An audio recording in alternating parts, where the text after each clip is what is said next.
Magandang umaga po sa ating lahat. Narito ang ating weather update. Yung pong low pressure area nasa labas po ng ating Philippine Area of Responsibility nasa layong 1,715 kilometers silangan ng Central Luzon. Inaasahan po natin itong papasok sa ating Philippine Area of Responsibility sa susunod na 24 hanggang 48 hours. Itong low pressure area ay may posibilidad na maging bagyo. Yung pong extension area ng low pressure area o tinatawag po naming trough ay umaabot po sa may silangan bahagi ng Visayas at ganoon din po sa may Mindanao. Yung pong southwest monsoon o habagat ay nakakaapekto sa western section ng Southern Luzon at ng Visayas.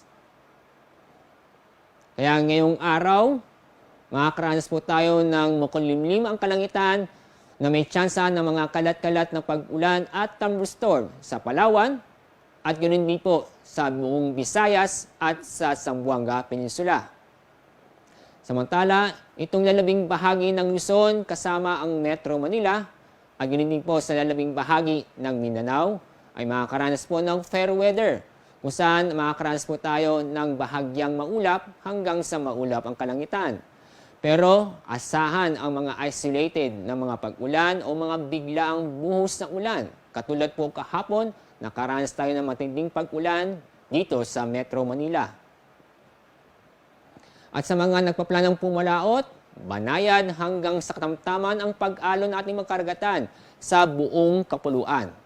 Mag-ingat po tayo dahil may tsansa pa rin ng mga malalakas na pag-ulan at malakas na hangin dulot ng thunderstorm. Sa weekend, makulimlim ang kalangitan sa Metro Cebu. Asahan ang mga kalat-kalat na pag-ulan at thunderstorm. Pero sa ibang lugar, tulad po sa Metro Manila, ganun din po sa Baguio City, Legazpi City at sa Metro Davao, sa weekend po ay fair weather ho tayo.